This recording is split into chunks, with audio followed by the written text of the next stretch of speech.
kita lah khalifah. Maka kita sebagai orang yang beriman meyakini manusia pertama adalah Adam alaihi salam.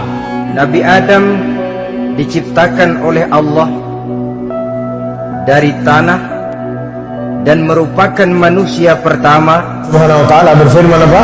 Telah kami ciptakan manusia dari tanah liat kering yang berasal dari lumpur hitam yang diberi bentuk makhluk Allah yang mengingkari, melainkan daripada kalangan-kalangan malaikat saja yang mengikut dan mentaati setiap arahan dan perintah Allah. Siapa Hawa? Maka dikatakan Adam itu diciptakan dari tanah dan Hawa diciptakan dari Adam. Itu jelas ayatnya.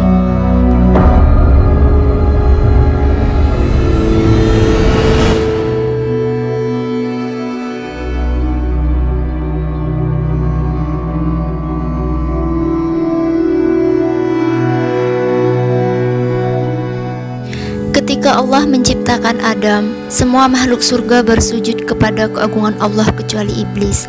Ketika Allah memerintahkan untuk sujud menghormati Adam, iblis menolak.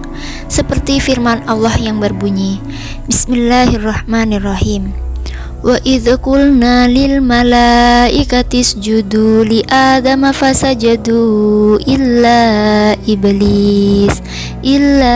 iblis aba wastakbara wa kana minal kafirin, yang artinya, ingatlah ketika kami berkata kepada malaikat, sujudlah kalian kepada Adam, maka mereka bersujud kecuali iblis. Ia enggan dan takabur. Ia termasuk golongan orang-orang yang ingkar. Surat Al-Baqarah ayat 34. Nah, sahabat yang dirahmati Allah, bantu channel ini dengan cara subscribe, like, and share biar kita senantiasa untuk saling mengingatkan akan kebesaran Allah Subhanahu wa ta'ala.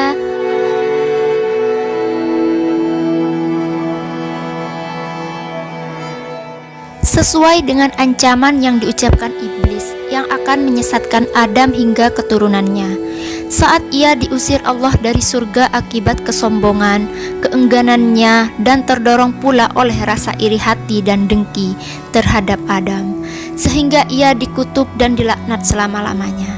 Iblis pun merancang segala taktik untuk menyesatkan Adam yang sedang hidup berdua di surga yang tentram, damai, dan bahagia.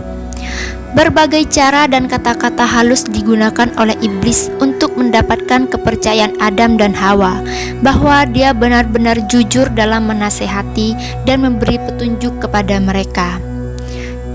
Iblis membisikkan bahwa larangan Tuhan untuk memakan buah yang ia beri nama buah huldi itu. Jika memakan buah huldi itu, mereka akan menjelma menjadi malaikat dan akan hidup kekal. Diulang-ulang pujukan itu dengan menunjukkan akan harumnya bau pohon yang dilarang itu. Akhirnya termakanlah bujuk rayu iblis sehingga Adam dan Hawa melanggar larangan Tuhan itu. Sesuai dengan firman Allah yang terdapat dalam Al-Quran surat Al-Baqarah ayat 36, maka Nabi Adam dan Hawa pun diturunkan ke bumi. Bismillahirrahmanirrahim. Fa'azallahuma syaitanu anha fa'ahrajahuma mimma kana fi wa qulna bitu ba'dukum li ba'din aduwwalakum fil ardi mustaqarru wa mata'un ilahi, yang artinya, lalu setan memperdayakan keduanya dari surga sehingga keduanya dikeluarkan dari segala kenikmatan. Ketika keduanya di surga, dan kami berfirman, turunlah kamu, sebagian kamu menjadi musuh bagi yang lain, dan bagi kamu ada tempat tinggal dan kesenangan di bumi sampai waktu yang ditentukan. Quran surat Al-Baqarah ayat 36. Adam dan Hawa mendengar firman Allah itu. Sadarlah mereka bahwa mereka telah melanggar perintah Allah dan telah melakukan suatu kesalahan dan dosa besar. Maka mereka menyesal dan berkatalah mereka, wahai Tuhan kami telah menganiaya diri sendiri dan telah melanggar perintah-Mu karena bujukan iblis. Ampunilah dosa kami karena niscaya kami akan tergolong orang-orang yang rugi bila engkau tidak mengampuni dan menghasihani kami, kata Adam. Fatalaqqa Adamu min rabbih kalimatin fataba alaih innahu huwat tawwabur rahim, yang artinya, kemudian Adam menerima beberapa kalimat dari Tuhannya, lalu dia pun menerima tobatnya. Sungguh Allah Maha Penerima Tobat dan Maha Penyayang. Quran Surat Al-Baqarah ayat 37.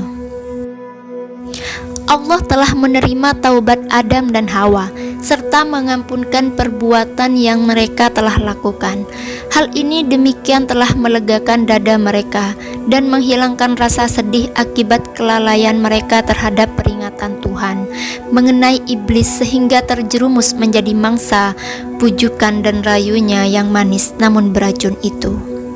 Adam dan Hawa merasa tentram kembali setelah menerima pengampunan Allah dan selanjutnya akan menjaga jangan sampai tertipu lagi oleh iblis dan akan berusaha agar tidak mengulangi pelanggaran yang telah dilakukan serta menimbulkan murka. Serta teguran Tuhan itu menjadi pengajaran bagi mereka berdua untuk lebih berhati-hati menghadapi tipu daya dan pujukan iblis yang dilaknat itu. Harapan untuk tinggal terus di surga yang telah pudar karena perbuatan mereka melanggar perintah Allah. Allah telah menentukan dalam takdirnya apa yang tidak terlintas dalam hati dan tidak terfikirkan oleh mereka. Allah Subhanahu wa Ta'ala yang telah menentukan dalam takdirnya bahwa bumi yang penuh dengan kekayaan akan dikuasai kepada manusia keturunan Adam. Allah memerintahkan Adam dan Hawa turun ke bumi sebagai benih pertama dari hamba-hambanya yang bernama manusia itu.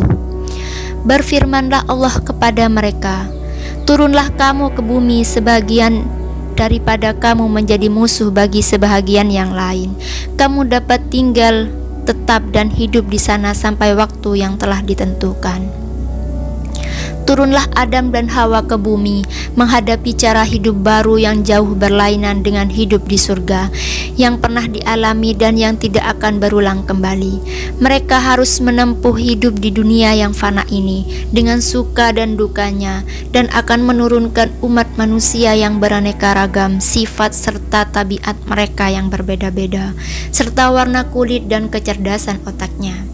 Umat manusia akan hidup berkelompok dan menjadi suku-suku serta bangsa-bangsa, yang mana salah satu akan menjadi musuh yang lain, saling membunuh dan membunuh, aniaya menganiaya dan tindas menindas, sehingga Allah mengutuskan nabi-nabinya dan rasulnya untuk memimpin hamba-hambanya ke jalan yang lurus dan penuh damai, kasih sayang di antara sesama manusia untuk menuju jalan yang diridhoinya, dan kebahagiaan manusia di dunia dan akhirat.